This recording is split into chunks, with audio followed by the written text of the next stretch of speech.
everyone, Jordan coming at you with my second book overview and review on this channel. As always, before we get into this book, please let me know some suggestions that you guys have for other book reviews down in the comment section below.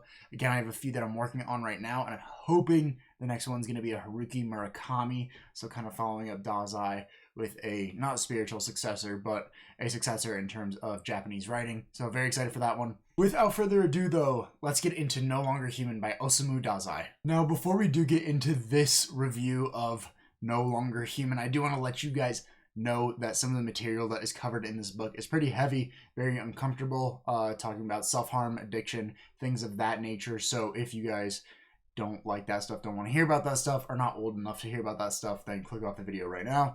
This is Dazai's probably best known work. Like easily, I would say, if you ask people about Osamu Dazai, especially in the US, like in Western countries, they're gonna know No Longer Human. This book mirrors his life in a lot of ways. There's, a failure in his studies at college along with communist involvement, and then finally suicide attempt that is, a large part of the book, along with a couple of failed marriages, which is an interesting thing that he decides to sprinkle in there. But this is very much a reflection of Dazai and how he felt about his life. It's really interesting to get a look into like what he was thinking, especially when writing this. It's definitely not for the faint of heart, I would say. Sometimes it reads more like a horror story than anything else, It is very entertaining though, I will say, and it gives you a lot to think about.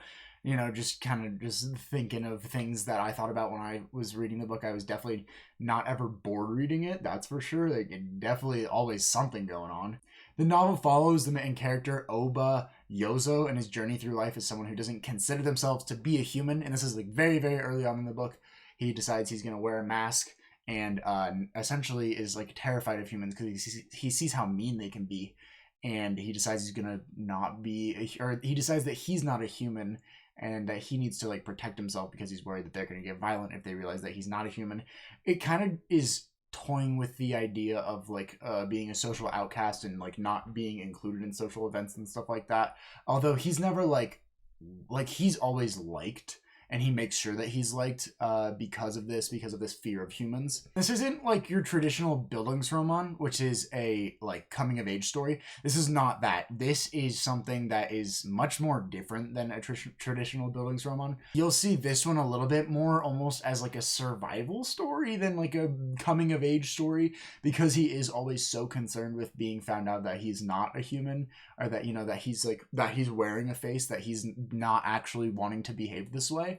There's some really interesting instances, especially one when he's young, that comes up where he his mask slips a little bit, and someone kind of figures it out, and you guys will see how he has to deal with that. It's very interesting, but it does play with the Bildungsroman idea of kind of like becoming yourself and social rejection and things like that. It's definitely got some of those usual tropes that you would see in a coming of age story. As I previously mentioned, the separation from humans kind of as a species is really interesting. It's one of the things that makes the main character Yozo like super interesting, and he's constantly living in fear of humans and is like really freaked out by them. But he's like meeting people all the time, and he's developing these relationships, and people generally seem to like him, and he attributes that to the masks that he's put on. But it's really interesting that he's constantly meeting people, and he seems to be very likable. That's definitely something that is explored in the book quite a bit, and it is really interesting. Again, like as I previously mentioned, this book mirrors Dazai's life kind of to a T, essentially. The mental illness and then suicidal ideation are something it's talked about thoroughly in this book, so it's definitely not for the faint of heart. Like, it deals with some very mature messages, along with some assault stuff there. Yeah, it's a pretty heavy book. I definitely would recommend that you know what you're getting into, and I'm happy that you're watching this before you buy the book.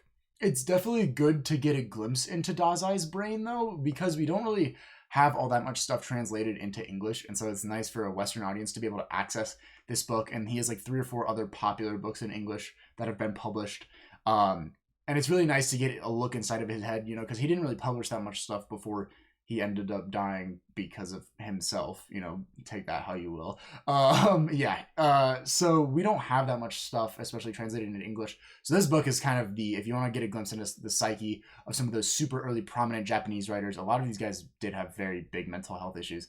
This book kind of hits it on the head. While I don't necessarily think that people consider themselves like not to be human, which, you know, that would kind of be odd if you actually did consider yourself not to be human, but I think that people oftentimes in real life deal with the issues that are talked about in this book with like social rejection and kind of having to put on a mask and stuff like that of, you know, just not, you don't want to show people your real emotions and whatnot.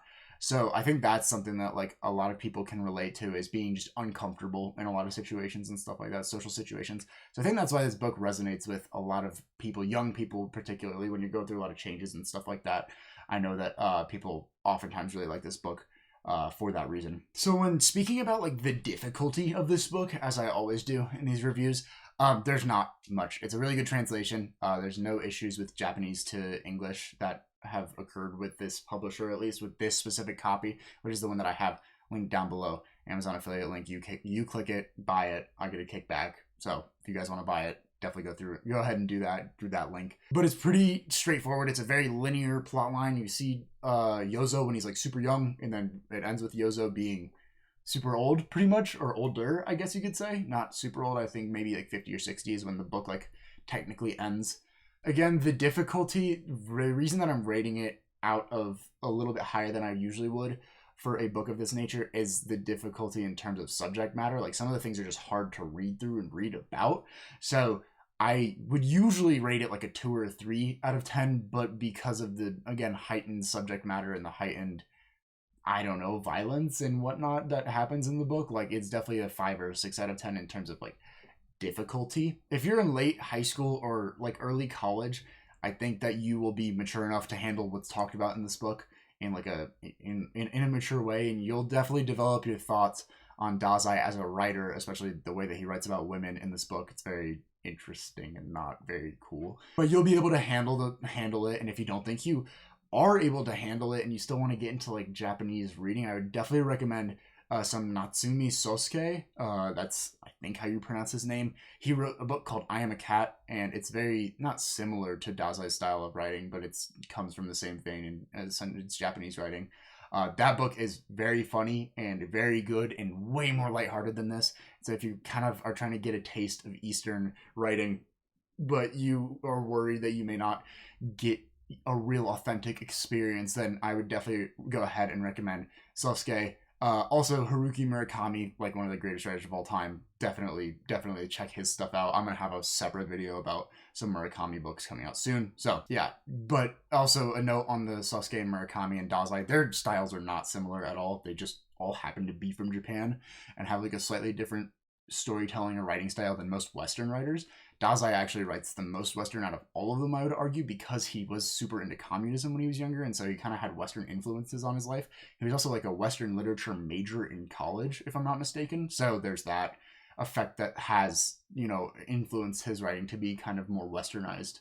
So when looking at the length of the book, it's only 177 pages, including the epilogue and like the prologue. So we're really looking like 150 odd pages, I want to say, of story. Granted, it's, you know, the prologue and epilogue. The epilogue especially is very important to kind of get an idea of what, you know, Yozo finishes going through at the end, towards the, you know, the end of the novel. Definitely would recommend reading all that, by the way. You shouldn't just skip that stuff. So it's only 177 pages, and on Amazon right now, it's $14. So your cost per page is going to be 7.9 cents. That is pretty high, but I'm obviously going to recommend it. It's a classic. Like, I would be remiss if I wasn't recommending this book. Like, it's a really good book. It's just a little bit more expensive. It's a very short read. You can crank it out in a day. I cranked it out in like 2 hours when I was on a plane. It's very easy to read. You don't have to reread sentences really. It's very straightforward, explanatory. Like, Dazai does a great job of illustrating everything that's going on around him. Like, no problems with the actual content of the book besides the stuff that's difficult to, you know, speak about and think about. So again, if you do want to pick it up at that higher price of $14 on Amazon, go ahead, check the link in the description, get a little kickback from that. So thank you guys. Final rating is going to be an 8.5 out of 10. It's really, really good. Although the one issue that I have with it that I wasn't able to rate it higher is that Oba Yozo, the main character, doesn't change much throughout the entire book. He's kind of set in his ways from a young age and stays set in those ways out of, being wanting to be protected from humans and whatnot.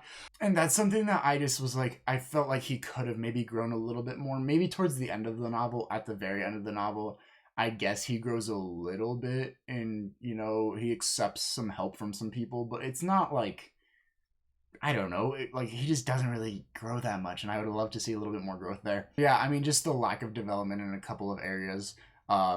That's the really only the reason I didn't bump it into like the 9s. It is a very, very good book. It's the only Dazai that I've read so far. I've read Sasuke again, and I've read Murakami, or I'm reading Murakami actually right now. Dazai is definitely the most Western and is like super easy to pick up on, and his stuff is not complicated at all. He's only really got, like I mentioned before, 3 to 4 books translated into English that are like popular, that are not like super hard to find.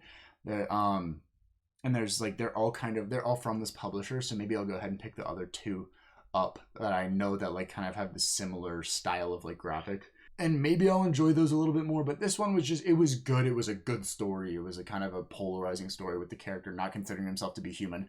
That's like a easy premise to write about, essentially. Not an easy premise, but it's an easy like shock premise, if you want to call it that.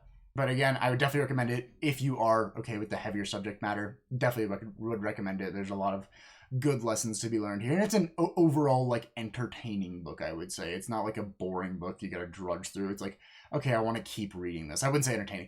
You want to keep reading it because you're like, what the hell is gonna happen with Yozo next? Again, also Sasuke and then Murakami, gotta recommend those guys as well. Those 2 are like fantastic writers. I've only read parts of I Am a Cat by Sasuke, and I need to get through that, and I need to read his other stuff because I know he's got some amazing books.